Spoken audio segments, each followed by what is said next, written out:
province more open to ignition and also to burn more aggressively when they do ignite. An underlying drought and a June outlook forecasting hot and dry conditions will likely only make things worse. 67 fires are currently burning in BC, 11 of them sparked up in the last 24 hours alone. Only one, though, is of note at the moment. That's the Donnie Creek fire halfway between Fort St. John and Fort Nelson. Half of the fires this year have been caused by lightning, the other half by humans. People in all parts of the province are being urged to be extremely careful, especially in the backcountry, to avoid sparking new fires. If you're flying into or out of Vancouver International tonight or tomorrow, be sure to double check the status of your flight ahead of time. YVR says there were operational challenges with air traffic flow for several hours today. That meant inbound planes saw some delays this afternoon. While it has since been resolved, the airport is still anticipating some short-term impacts. Passengers are advised to check in with their airline before heading to the airport. Well, one day in and already the province's funds for BC's new e-bike program have been snapped up. The wait list to receive an e-bike rebate now stretches more than 7,000 names long. Our Yasmin Gandham has more on why this particular program is so popular among cyclists. When the BC government's e-bike rebate program went live Thursday, the government website crashed unexpectedly. They received 4,000 applications in less than 8 hours, with just 9,000 rebates available for all of BC. We have more people come inside the store to ask about the rebate program. I think a lot of people right now is registered from the government website. Stores like Enoch in Vancouver's West End neighborhood have been flooded with orders, but the concern is not getting approved for the rebate and having to return the bike. People want us to assemble the e-bikes. It also have some fees, some costs. So those things cannot be refundable. So I will suggest people, if they can, apply first, get approved first, and then come to the store to buy their e-bikes. But there are many applicants worried about riding it out. Those who purchase e-bikes before receiving rebate approval won't get one. I heard from a lot of customers saying that they are currently applying and they are on wait list. They don't know how long they need to wait. The popularity of e-bikes has programs launching all over. The city of Coquitlam has an e-bike and e-scooter program debuting this month. 450 e-scooters and 130 e-bikes will be available to rent in the city center. But groups who have been advocating for more funding towards promoting bike usage say priority needs to be given to vulnerable groups. Not only the ministry need to provide subsidies for buying an electric assist bike, but they also need to provide subsidies for other needs like adaptive bike that people with mobility needs need to buy so that they can also get to places by bikes. And those bikes tend to be a little more expensive. So there needs to be a bigger grant for people with those needs. Bike store owners say it's at least giving prospective riders the opportunity to try the bikes. So a lot of people cannot before will think about it's too much to purchase. Once approved for a rebate, residents have 30 days to purchase an approved e-bike and claim their rebate. Even though applications are now closed, the wait list is still open for people to pedal forward. Yasmin Gandham, CBC News, Vancouver. Over the next 2 months, a man will be cycling from BC to his home in Quebec, and it's all for his grandson, who has a rare disease called spinal muscular atrophy. His journey will raise money and awareness, but the ultimate goal is to get treatments covered by all provinces. And we want to send this with you, and on it has a little word, hope. And this is what you give us. A simple word that means so much. An emotional send-off for 66-year-old Bernard McNeil. And when you are troubling on a hill or you're just exhausted, look down and feel the strength of us behind you. As he prepares to cycle thousands of kilometers from New Westminster to his home near Montreal. It's all for his grandson, who is battling spinal muscular atrophy, a rare genetic disease that can damage nerves and cause muscle weakness. He's sick often because of his lung. They're not strong enough to support him because The muscles are not strong enough. McNeil's grandson, Malik, cannot walk and has trouble swallowing and breathing on his own. There's not enough people who knows that disease. Malik was not expected to live past the age of 2 years old, but newly developed drugs have helped him reach the age of 9. In Canada, those treatments are accessible for all ages, only in Quebec. We have recently gained access to treatment in Canada. However, it's not for everyone. Advocates argue there are 3 medications that have proven effective, but each one has differing age restrictions. 28-year-old Taylor Danielson is not eligible for any of the treatments, even as his condition deteriorates day by day. The most frustrating part of the disease and accessing treatment is the arbitrary guidelines and limitations which have been set on these treatments. We have patients considering self-harm. We have patients that have chosen to end life because they are just struggling so hard with the decline of their disease. And there's treatment out there, and they just can't access it. It's devastating. As for McNeil, his goal is to raise $20,000 online in addition to spreading awareness. He thinks of his grandson as a warrior, giving him strength and motivation. Every trip I do on my bike, I think of him. Janella Hamilton, CBC News, New Westminster. An unofficial first sign of summer in Vancouver. Kit's Pool is now open for the season. I'm from Prince Rupert, and these guys are all from Vancouver, and we're pretty excited. We do spend a lot of time here when we come and visit. Oh, I couldn't be more excited. The family loves it. It's a beautiful spot. I mean, you're sitting in a great pool overlooking the North Shore Mountains and the ocean. Paradise on earth. I've been coming here since the 1970s when my parents used to come and take me during the day, and it was a great place for people to come and spend the day, especially those of us who couldn't afford to go anywhere. This was the place to be. One of the most popular outdoor pools in the Lower Mainland. Dozens of people lined up for today's reopening. Kitsilano Pool is Vancouver's only saltwater pool. It was damaged, though, in a storm last winter, and the repairs have delayed this year's opening. Swimmers are encouraged to reserve a time slot online ahead of going to the pool.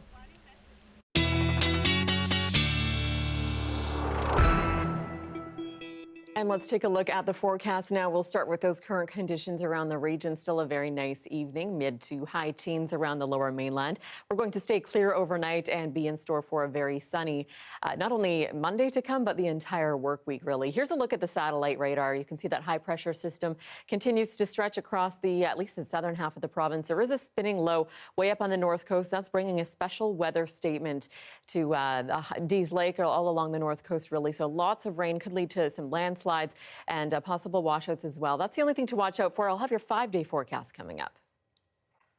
Well, setting up car seats can be stressful, time-consuming, and intimidating, especially when you're a new parent. That's why Coquitlam RCMP and ICBC held a joint drive-through car seat safety clinic today. Well, I think new parents oftentimes have questions around, is this car seat installed properly? Of course you can read the directions, but sometimes you still have questions.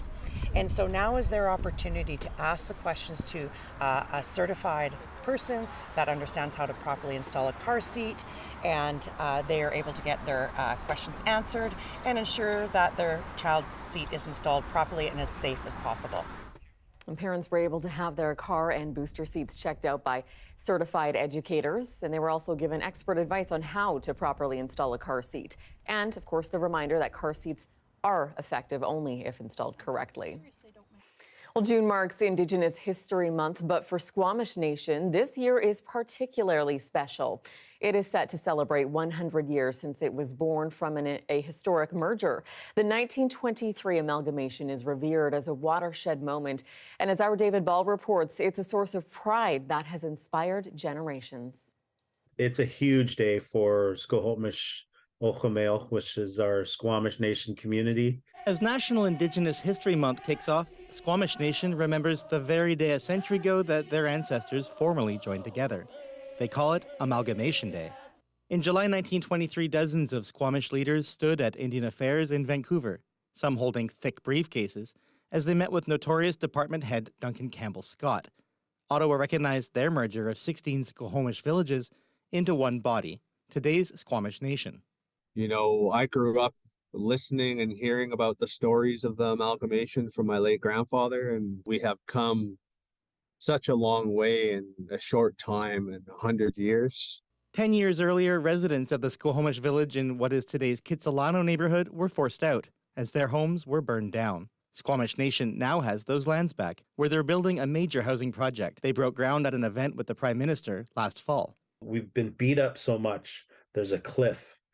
More families wouldn't have not have survived.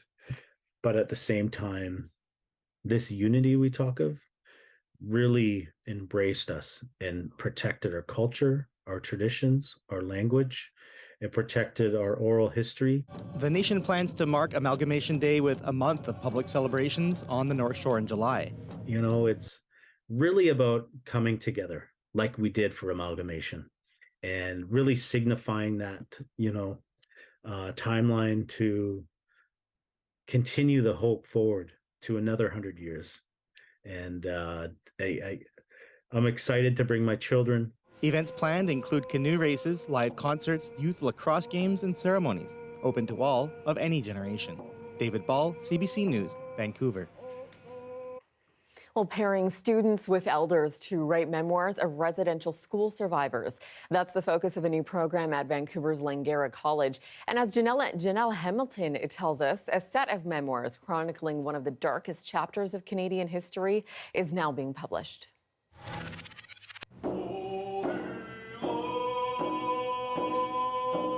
Squamish First Nation elder Sam George recounts what he calls 8 years of abuse and neglect at St. Paul's Indian Residential School in North Vancouver after he and his brother were taken away from their family when he was only 6 years old.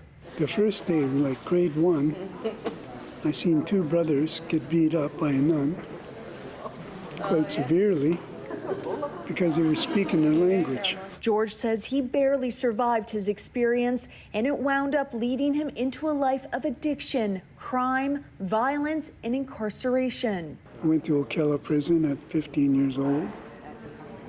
Very scary place. Now he's sharing his story in a memoir called The Fire Still Burns, Life in and After Residential School.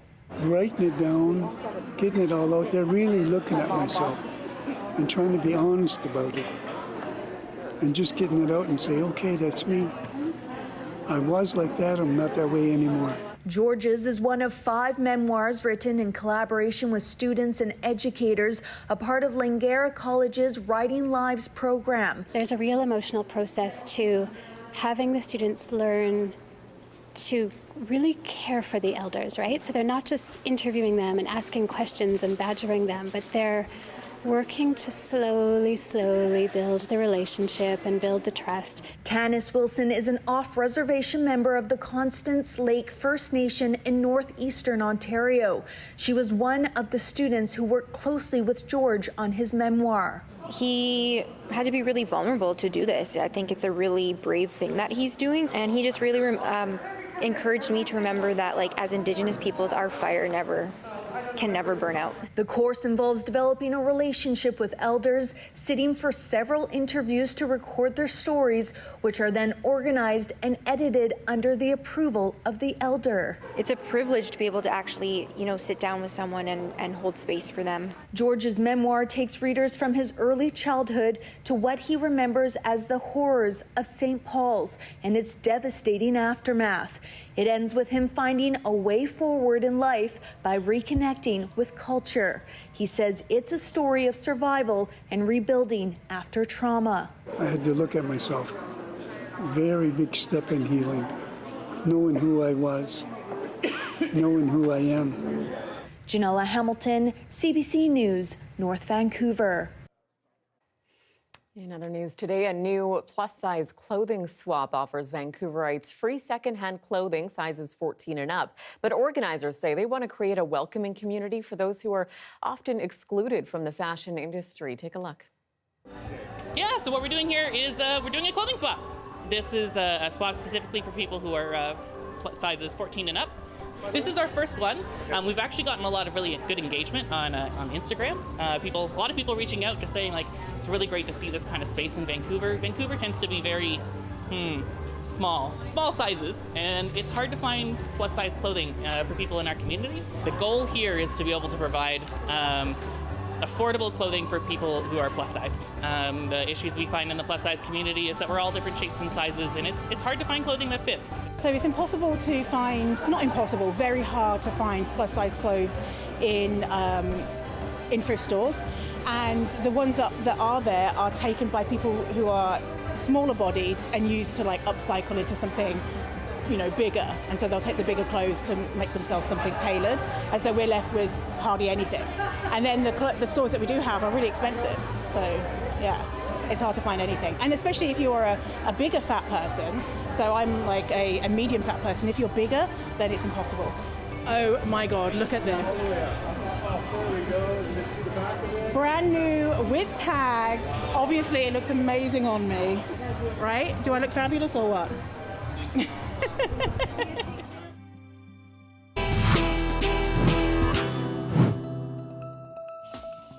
Up next, homegrown hockey hero Connor Bedard makes history at the Canadian Hockey League Awards. We'll have more on that after the break.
Welcome back. A North Vancouver teen has made history at the Canadian Hockey League this weekend. 17-year-old Connor Bedard won 3 awards: the CHL Top Prospect, Top Scorer, and David Branch Player of the Year awards, all at an event in Kamloops. I mean, I've just been super fortunate, and I'm super grateful to kind of be able to play the game I love, and some of the opportunities I've gotten, and obviously my family's a huge part in that, and getting to play in World Juniors and go to Europe to play for your country, like all those are really special. And I think you got to really soak those in, and for me, I'm just super grateful for kind of all those opportunities. It's the first time since the Top Scorer Award was introduced in 1994 that one player, has won all 3 awards in a single season. Bedard is the presumed #1 pick for this year's NHL entry draft. Bedard had 143 points in 57 regular season games, starring for the Regina Pats in the WHL. Well, Silent Movie Mondays are back at the Orpheum Theatre. Popular silent films are accompanied by dramatic music played live on the historic Wurlitzer organ. It is the last theatre organ in Canada that's still performing in its original home. So we met up with the musician who plays the organ. Take a listen.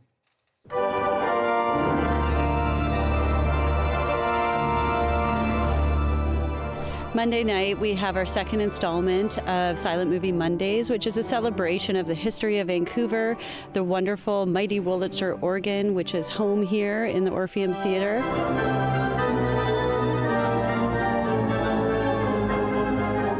It would have been a really exciting time. Patrons would have entered off the grand entrance on Granville Street and came into the theater. A lot of people back then would just really dress up for the night, and it would be a great night out on the town. She's still holding together. The city revitalized it in time for its 90th 5 years ago, and it's where you get the phrase, all the bells and whistles, because it comes with bells and whistles.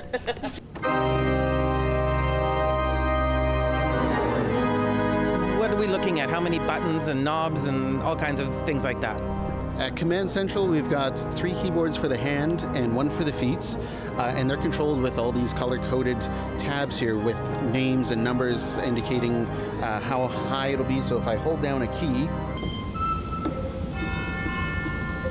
a full variety of different colors that I can start mixing together just as an artist would as they're painting on a canvas. And where did the idea for this event come from? Back in 2017, we celebrated the 90th anniversary of the Orpheum. And we did a silent movie feature in sort of a vaudeville-themed event that was sold out. And the audience loved it, so we thought we have to bring this back. We have to get people back in the Orpheum to celebrate the instrument, to celebrate that art form. Wow. Well, here's a live shot of Cambie Street, City Hall there in the background. Well, it turned out to be a windy but warm Sunday. Just how hot will it get this week? I'll have your 5-day forecast next.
Hi, I'm Amy Bell, and here's what's in your CBC Vancouver inbox. On June 13th, join CBC's Rudy Kelly at the Alumni UBC's free webinar with Dr. Jeanette Armstrong on revitalizing Indigenous language. Register at alumni.ubc.ca and register for the CBC's Indigenous Pathways to Journalism program. This paid 9-month learning and development opportunity supports Indigenous candidates to hone their skills as storytellers. Learn more at cbc.ca/pathways. It's time for your 5-day forecast. We'll start in Vancouver overnight, though, and looking at our outlook, 15 degrees out there currently, really not a cloud in the sky. We'll dip down to a low of 10 degrees overnight.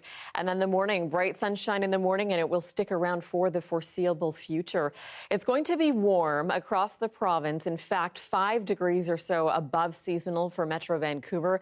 In the interior, say the Okanagan, that translates to even maybe 5-10 degrees above seasonal. We're looking into the 30s for parts of BC come midweek. That's when we really start to warm up. Here's tomorrow's forecast. BC-wide, you can see the sunshine will stick around, say for a few pockets of precipitation, some lightning possibilities as well. But otherwise, here's where the heat really kicks in. You can see that Wednesday will get up to low 20s, some models even saying higher than that. A high pressure system really settles in over the province, and no rain in sight. That's the worry, of course, for the wildfire situation. But for now, we'll enjoy some rather mild temperatures right across the region.